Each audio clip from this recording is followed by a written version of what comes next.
PBE Consultores, cuidamos tu negocio con calidad, presenta.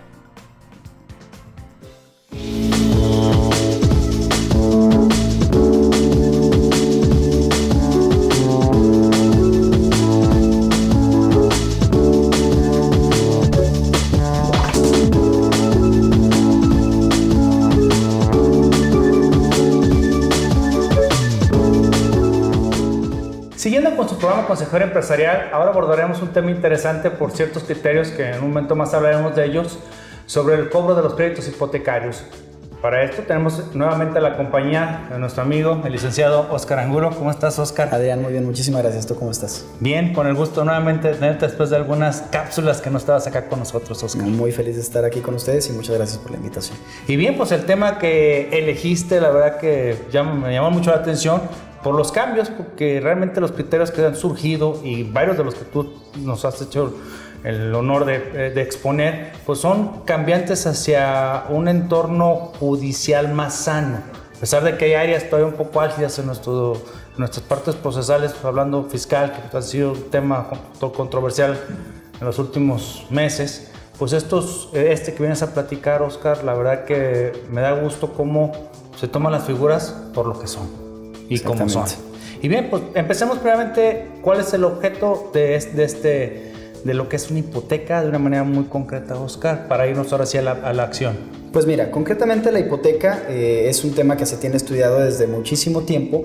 Es una garantía real para garantizar un derecho de crédito, ¿no? Es vilmente, y como lo hemos conocido desde siempre, alguien me presta una determinada cantidad de dinero y para garantizarle que yo le voy a pagar esa cantidad de dinero, finco la hipoteca sobre mi casa, ¿no? Es decir, tengo yo un bien real sobre el cual responder en caso de incumplimiento de mi parte en el pago de mi crédito. Eso es la hipoteca. Y podría pensarse que es por el tipo de garantía, como bien lo mencionas, que en caso de incumplimiento el cobro podría ser muy efectivo. Efectivamente, de hecho, ese es precisamente el motivo de la hipoteca, ¿no? Garantizar un efectivo cobro del crédito que se está otorgando, ¿no? Y pues podemos hablar ahora como abogados que es rápido. Efectivamente, de hecho, la vía elegida en el Código de Procedimientos Civiles está diseñada precisamente para eso, ¿no? Se llama vía civil sumaria hipotecaria. Los términos, en contraposición a un juicio civil ordinario, son más cortos. Está hecho precisamente para que la ejecución de una garantía hipotecaria sea rápida, que sea algo que no nos tome... Va a sonar chistoso que lo diga, ¿no? El hecho de no decir, híjole, es que voy a terminar mi juicio en un año. Bueno, la verdad es que lamentablemente los juicios aquí en México son bastante largos. Decir que un juicio se pueda terminar en un año es muy rápido. En realidad es muy rápido, porque si nos vamos a tratar de ejecutar un derecho de crédito en una vía civil ordinaria, es un juicio que nos puede llevar 4, 5 años incluso. Aquí ya estás poniendo, ahora sí, estás poniendo ya en la mesa el tema. Exactamente. Y déjame te platico un poquito. Esta vía civil sumaria hipotecaria, el Código de Procedimientos Civiles de aquí del estado de Jalisco, nos marca un término para su interposición. Esto es, si yo como parte acreditante le otorgo un crédito a una persona con una garantía hipotecaria y esa persona incurre en mora, yo tengo para ejercitar la vía civil sumaria hipotecaria, para ejecutar la garantía real que yo tengo, tengo un año contado a partir de la fecha en que incurre en mora el acreditado. Es decir, un año a partir de que deja de pagar, yo tengo para demandarlo y exigir el cumplimiento de la garantía hipotecaria. Para irme por la autopista. Efectivamente, si tú ejerces tu acción dentro de ese año que te comento, tú te vas por la autopista. ¿Qué pasa si se nos va ese año? Bueno, pues entonces tienes que tomar la carretera libre, ¿no? Tienes que ejercitar tu acción en la vía civil ordinaria y bueno, esa, como ya te lo he comentado, los términos son más largos, desde para la contestación de la demanda, el ofrecimiento de pruebas, el término de alegatos, todo se alarga más que en un juicio civil sumario hipotecario. Ahora sí, entrando en materia, había criterios encontrados entre los tribunales federales de aquí del estado de Jalisco, en el cual se planteaba el supuesto, tú bien lo sabes, un crédito hipotecario regularmente, los más cortitos son de 5 años y son los menos, de hecho, regularmente son de 10 años o más. ¿Qué pasaba si durante toda la vida de ese contrato el acreditado, supongamos que en el segundo año incumplía, se atrasaba? 2, 3, 4, 5 meses después, se ponía al corriente en sus pagos y después seguía pagando con regularidad para posteriormente volver a incumplir y ahora sí de plano olvidarse del pago. Dentro de ese año, desde el último cumplimiento, la parte acreditante interponía su demanda. Hubo tribunales federales aquí que sostuvieron un criterio en el cual decían no. La vía civil sumaria hipotecaria se debe de ejercer desde... Tienes un año para interponerla desde que incurrió en mora. Por primera ocasión. Por primera ocasión. Y por lo que vemos de este estado de cuenta, la persona acreditada incurrió desde hace 5 años en mora. Por tanto, la vía civil sumaria hipotecaria está caduca. Por tanto, todo lo actuado, todo el juicio, se deja sin efectos y se dejan a salvo los derechos de la parte acreditante para que los ejerza en la manera que mejor le convenga, ¿no? Y por el otro lado... que afortunadamente el pleno de circuito, de este tercer circuito, que es el que nos corresponde al estado de Jalisco, resolvió en contradicción de tesis, que es ya la jurisprudencia firme que obliga a los tribunales aquí en todo el estado de Jalisco, que no podemos interpretar esta porción normativa del Código de Procedimientos Civiles a la letra. No podemos interpretarla de tal forma que diga que desde el momento en que incurre en mora, por primera ocasión, desde ahí se deba de contabilizar el año. ¿Por qué? Porque se tiene que atender al espíritu de la norma, ¿no? Y el espíritu de la norma es precisamente el de no fomentar la cultura de no pago. Porque como lo comentábamos hace unos minutos antes de entrar a la cápsula, ¿qué se podía llegar a ocasionar con este tipo de interpretación? Que bueno, si yo sacaba un crédito a 20 años para la adquisición de un departamento o de una casa, bueno, pues a los 2 años de estar pagando, yo dejaba de pagar. Unos 2, 3 meses, intencionalmente, me ponía al corriente porque tengo la posibilidad económica de hacerlo y ahí me la voy llevando. Y de repente, ya cuando de plano no pueda, o no quiera, entonces dejo de pagar. A sabiendas de que ya... A sabiendas, exactamente, de que la vía civil sumaria hipotecaria no les va a prosperar. Entonces lo que dijo el pleno de circuito fue, no, espérame. O sea, lo que busca proteger esta ley es precisamente el fácil cobro, el cobro de los créditos. Entonces, si tú limitas a que desde el primer momento en que una persona acreditada incumple, cosa que tú y yo lo sabemos, se puede deber a millones de circunstancias, hasta el hecho de que salí del país por negocios. No me llegó el estado de cuenta, se me olvidó, tuve un problema personal, simple descuido. Exactamente. Y con independencia de que me ponga al corriente después, bueno, ¿a qué estaban orillando incluso a varias personas acreditantes? Híjole, pues lo que pasa, entonces como a mí me va a caducar la vía, te demando y bueno, ya en el juzgado hacemos un convenio judicial. Pero ¿cuál es el problema con la realización del convenio judicial? El impuesto sobre negocios jurídicos, que eventualmente nos terminaba saliendo hasta más caro. A menos que fueras una institución financiera, lo podías salvar, porque hay jurisprudencia que dice que las instituciones financieras no pagan el impuesto. Entonces, eso era lo que estaban orillando. Entonces, ¿qué vino a resolver el pleno de la Corte? No, espérame. El sentido teológico de la norma. Exactamente, el sentido teleológico es, oye, lo que importa es el fácil cobro, no fomentar la cultura del no pago y sobre todo la voluntad de las partes. Si la parte acreditante le está recibiendo los pagos con el propósito de ponerse al corriente y con posterioridad la parte acreditada sigue pagando con regularidad, bueno, se advierte la voluntad de las partes de continuar con el contrato en los términos que originalmente lo habían celebrado. Y la acción, el derecho lo tiene una persona y no puede estar condicionada a la acción, a la actitud o a la conducta del acreditado.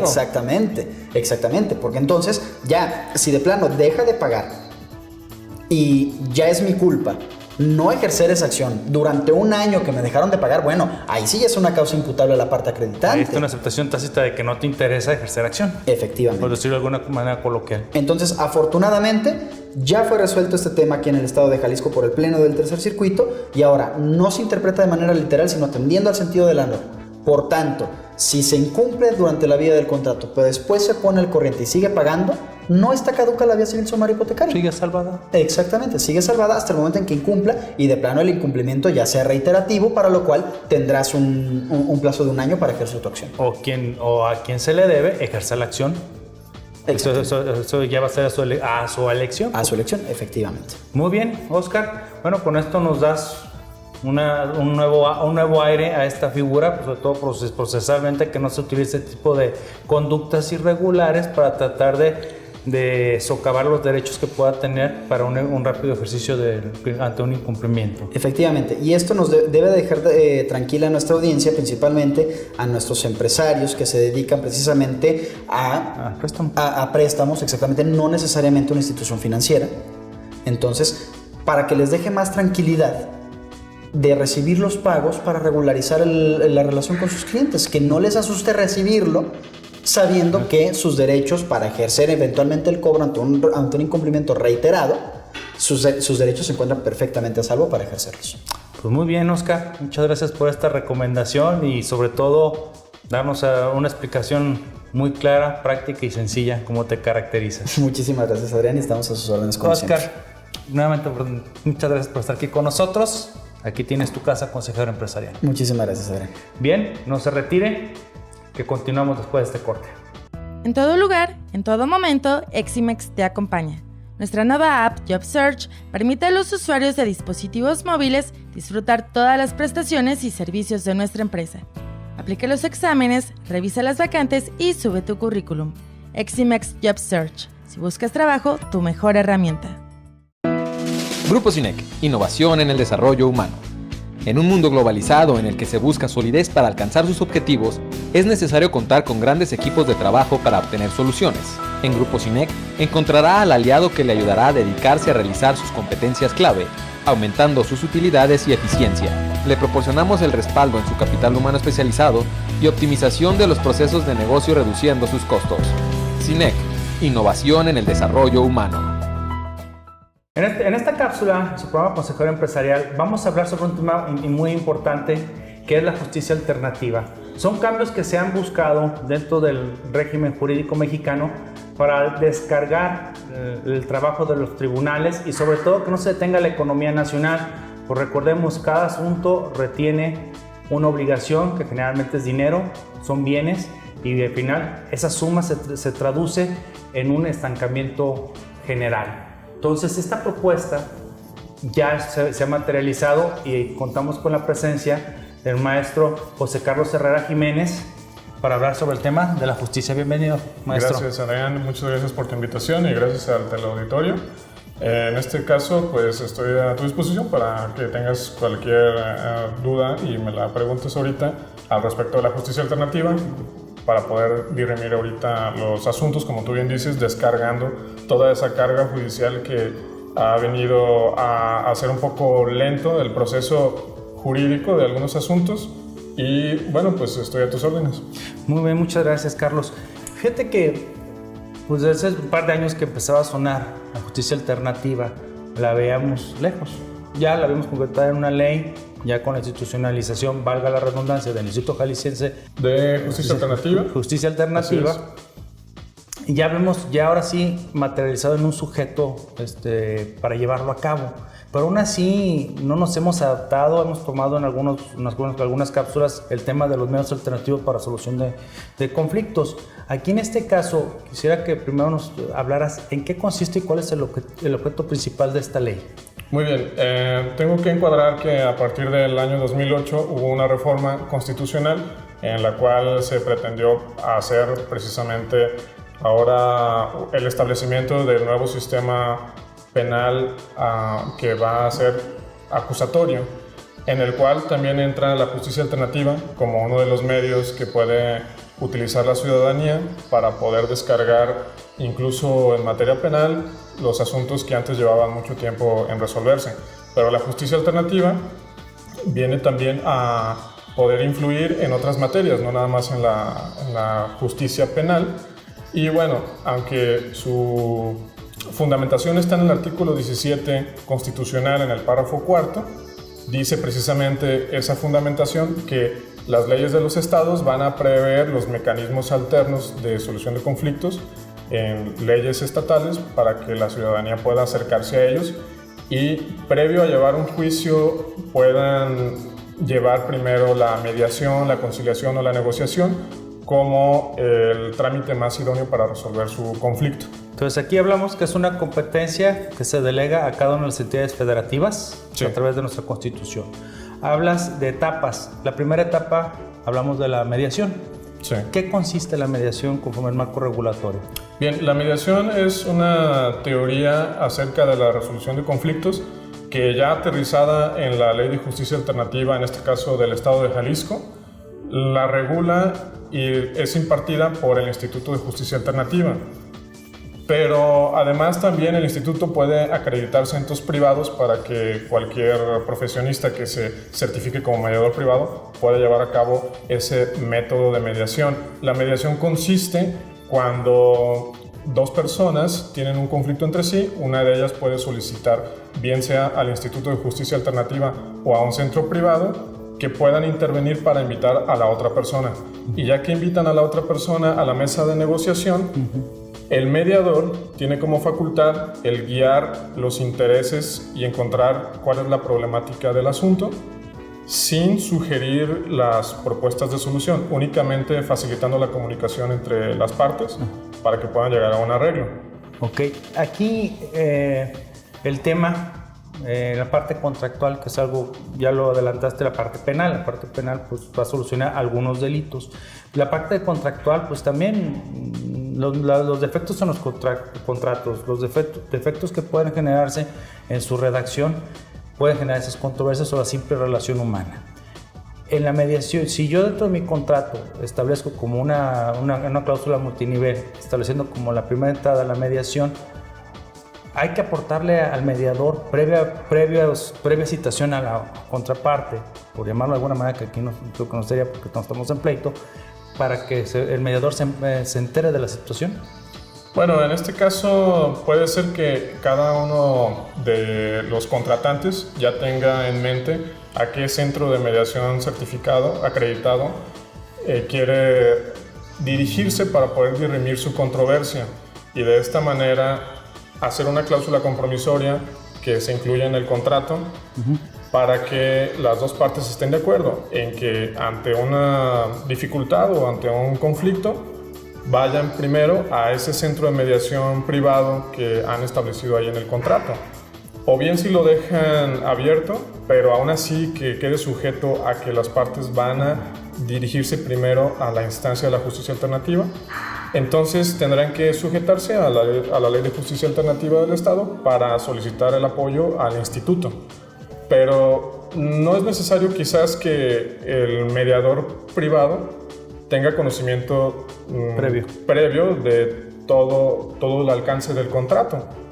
Lo que yo veo conveniente es que sí tenga conocimiento de que hay alguna de las partes que lo está haciendo presente a él en el contrato para, en caso de que tenga que dirimir alguna controversia, las partes ya acordaron que van a ir primero al centro de mediación. Ok. ¿Qué otros medios tenemos después de la mediación? Bueno, dentro de la teoría precisamente de la resolución de conflictos, no nada más existe la mediación como el método en donde las dos partes pueden arreglar su conflicto, sino también está la conciliación. En el caso de un conciliador, lo que lo caracteriza es que él puede aportar ideas propias para solucionar el conflicto.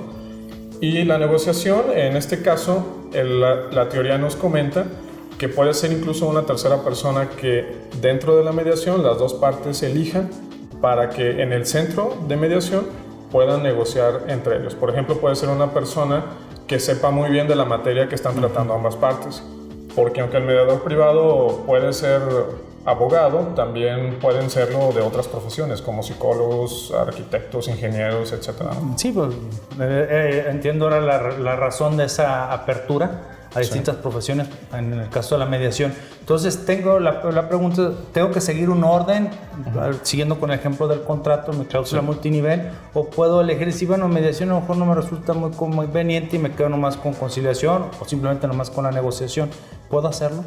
Sí, se puede establecer desde un principio en esa cláusula compromisoria qué orden quieren seguir o a qué método se quieren sujetar. O bien, si lo dejan abierto, cualquier centro de mediación acreditado tiene facultad para que las partes, una vez que ya llegan a ese centro, puedan elegir ante el centro a qué método van a seguir, si va a ser el método de la conciliación, la mediación o la negociación. Ok, entonces puedo llegar al Instituto de Justicia Alternativa o bien al centro privado ya con esa estructura. Y en el caso de los centros privados, ¿qué se requiere para poder ser acreditado por parte del instituto? Muy bien. Lo que se requiere es que revisen los requisitos que están contenidos en el reglamento de acreditación, que también deriva pues, de la Ley de Justicia Alternativa. Entre algunos de los requisitos se encuentran que exista un domicilio con las características materiales, es decir, las de construcción, que especifica en este caso el reglamento. Una de las más básicas es que puedan contar con una mesa redonda precisamente para poder lograr realizar el método de mediación, conciliación o negociación conforme a la teoría, para lograr la equidad de las partes en la negociación. Otro de los requisitos será también que tengan mucho cuidado en escoger los colores con los que van a revestir la estructura, que sean precisamente colores que tiendan a la tranquilidad de las personas, y otros servicios básicos que también tienen que tener cualquier tipo de oficina en el caso de los despachos jurídicos o de algún otro profesionista. Además de eso, el centro de mediación debe tener en cuenta que va a hacer un listado de los mediadores certificados que van a trabajar ahí, y esa lista de los mediadores certificados también se va a encontrar en el archivo del Instituto de Justicia Alternativa. Es público para que las personas vean quiénes están trabajando ahí en ese centro de mediación. Y para cerrar esta cápsula, una presentación, un marco general en esta ocasión, Carlos, ¿cuál sería tu recomendación de empleo de esta justicia alternativa para el empresariado que, pues como bien dijiste, 2008 sufrió el cambio de la Constitución, ya hace un mes aproximadamente que entró todo esto en función, hablando del juicio oral penal acusatorio? Sí. Pues bueno, ya está funcionando, veo ya mucho antes. Sí. Y por el empresario sigue el consejo del abogado de litigio, pero tenemos que estar abiertos que es un cambio por el bien. ¿Pero tú cómo se lo recomendarías? Sí, yo le recomendaría al empresariado que precisamente se acercara a su despacho jurídico de confianza, con sus abogados de confianza, y que le manifiesten que han escuchado que existe este método de resolución de conflictos, que es jurídico, ya tiene una realización jurídica en la ley, y que si llegan a un acuerdo, la característica principal es que los convenios a los que lleguen a acordar en una negociación, mediación o conciliación tienen la facultad del Instituto de Justicia Alternativa para elevarlos a categoría de sentencia. Es decir, los pueden homologar a categoría de sentencia. Para ejecutarlas. Para después hacer una ejecución en caso de que no se cumpla. Y todo esto viene a reducir muchísimo los tiempos de arreglos de los contratos o de los conflictos pues, que hay que resolver. Todo esto pues tiene la ventaja para los empresarios de que va a ser mucho más rápido que si se fueran a un juicio, y más teniendo en cuenta que en el mundo empresarial pues los tiempos son muy rápidos, ¿verdad? Y aparte es dinero. Como dicen, el tiempo es dinero, entonces es mucho de recomendarles a los empresarios que le hagan esa pregunta o manifestación a sus despachos o sus abogados de confianza para que les expliquen si están ya atendiendo este tipo de asuntos a través de algún centro privado, o bien los propios empresarios pueden ir por su propio derecho al instituto para informarse ahí mismo de cómo funciona la justicia alternativa. Muy bien, Carlos. Pues bueno, es la primera vez que nos acompañas, espero que no sea la última para seguir con estos temas, pues por el bien pues, de la economía y sobre todo pues, que las cosas se resuelvan y se salven las relaciones comerciales. Claro que sí. Carlos, aquí está tu programa Consejero Empresarial, a tus órdenes. Muchas gracias, Adrián.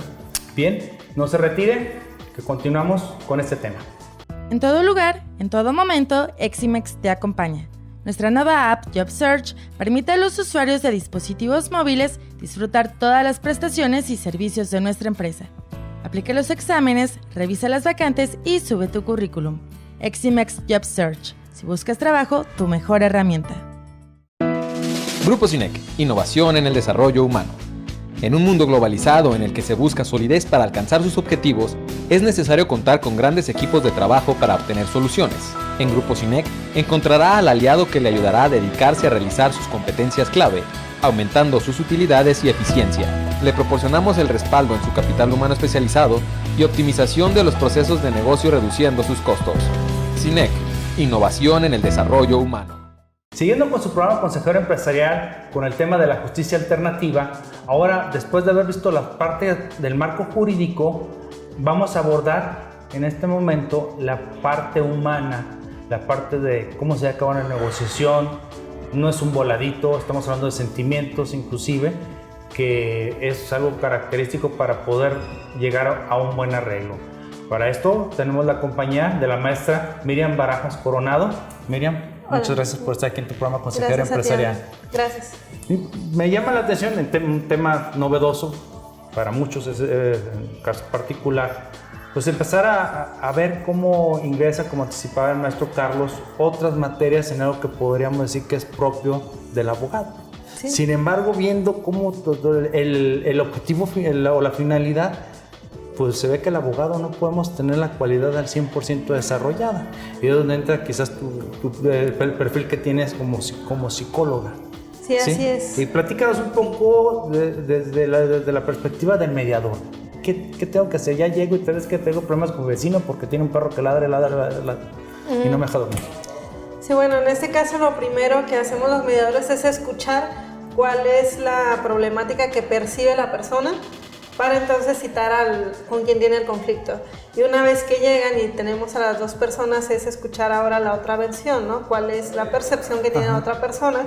Y ahí es donde a lo mejor los psicólogos tenemos un poquito más esa habilidad de escuchar, de identificar cuál es la posición de uno, la posición de otro, y realmente si el conflicto de ellos es de intereses o si son incompatibles, o profundizar un poquito más allá de lo que cada uno percibe como su conflicto. Y si tú como mediadora percibes desde el inicio, esto no se van a arreglar, ¿tú vas a estar insistiendo como mediadora? Lo que hacemos los mediadores es hacer, independientemente del tema que sea jurídico o empresarial, del carácter que sea, analizamos el conflicto. Entonces, lo que hacemos es a través de preguntas ir indagando la percepción de cada uno de ellos y si es posible a través de técnicas y herramientas modificar la percepción de cada uno de ellos para que se acepte la negociación. Y estamos hablando cuando hay dos personas. ¿Qué tal un problema entre hermanos? Que lo platicamos previo a la entrevista. Pues resulta que uno cita a 4 hermanos y ahí los sientes en la mesa redonda. ¿Qué orden sigues? ¿O a qué te llegas a enfrentar con tu experiencia? Para que tener la confianza, porque uno y uno pues podríamos pensar, ya es complicado, ahora le echamos un poquito más. ¿Qué tan efectivo y cómo lo desarrollas? Sí, lo primero que hacemos es tratar de escuchar a cada uno de ellos y buscamos identificar quién es el líder. Siempre cuando hay un grupo de 2, 3 o 5 hermanos o de un grupo de más de 4 o 5 gentes hay un líder.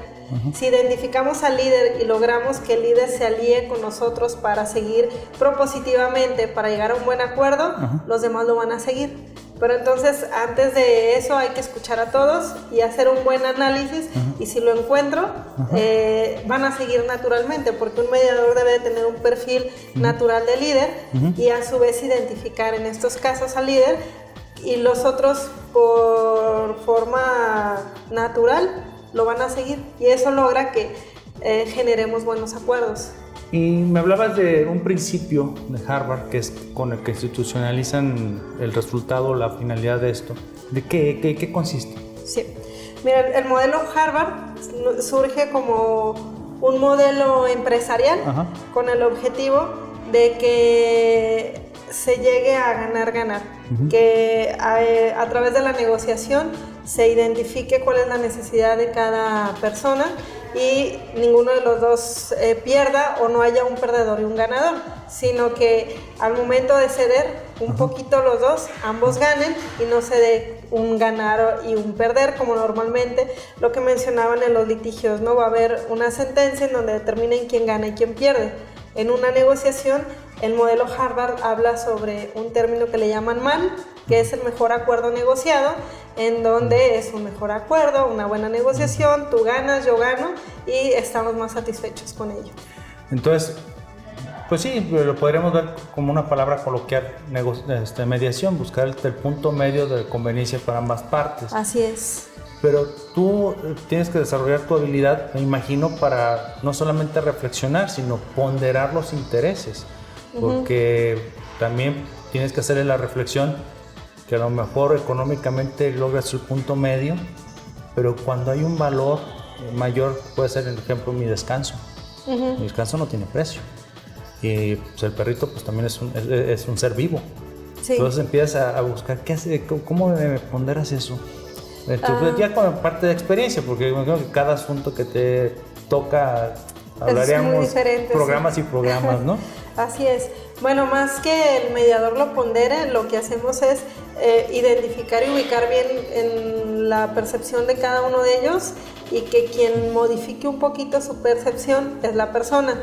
Lo hacemos, en mediación le llamamos una técnica que se llama el reencuadre, en donde eres capaz de ver aquello que antes no veías. Te mueves un poquito del cuadro para ver algo que no veías. A lo mejor lo que mencionabas del perrito, bueno, lo considero ya como un ser vivo, tomo en cuenta características que no tomaba en cuenta, y el dueño de esta persona también toma en cuenta mis características que no había visto, ¿no? Entonces, a través del reencuadre, buscamos que el otro se ponga, como coloquialmente decimos, en los zapatos del otro. Cuando soy capaz de ponerme en los zapatos del otro, veo algo que no había visto, y entonces reconsidero mi posición y cambio mi postura, y es donde llegamos a un buen acuerdo. Y en tu experiencia, ¿cuál caso es el más peculiar, por llamarlo así? Cada uno será particular, pero el más peculiar que te haya llamado así la atención por lo, digamos, curioso. Pues son muchos casos, pero más bien lo que te podría decir es que en muchos de los casos a veces las personas quieren cosas totalmente diferentes y se conflictúan porque creen que quieren lo mismo, pero estaban buscando algo diferente. Aquí hay un caso que se usa mucho en la literatura de la mediación, de un ejemplo de dos niños que pelean por una naranja. Y lo que podría ser el sentido común es: partimos la naranja por la mitad y ya se resuelve el conflicto. Pero cuando indagas, un niño lo que quiere es el jugo de la naranja y el otro lo que quiere es el gabazo de la naranja para hacer un pastel. Entonces hablamos que pareciera que queremos lo mismo, pero estamos hablando de cosas diferentes. Y el mejor acuerdo es darle a uno el jugo y darle al otro el gabazo de la naranja, ¿no? Entonces no es solo el sentido común de mitad y mitad, porque un buen acuerdo negociado no es necesariamente llegar a un punto medio de la mitad y la mitad. Vamos a ver qué es lo que tú quieres, qué es lo que quiere el otro, y a lo mejor están buscando cosas diferentes que se logran a través del mismo objetivo. Y lo que nos marcabas de encontrar el interés de cada una de las partes para ver, como dices, una solución, quizás no 50 y 50, pero sí la satisfacción de cada uno, o el ganar-ganar, Así o es. el man. Así es, el mejor acuerdo negociado. Muy bien, Miriam, una recomendación para cerrar este bloque sobre el tema de la justicia alternativa.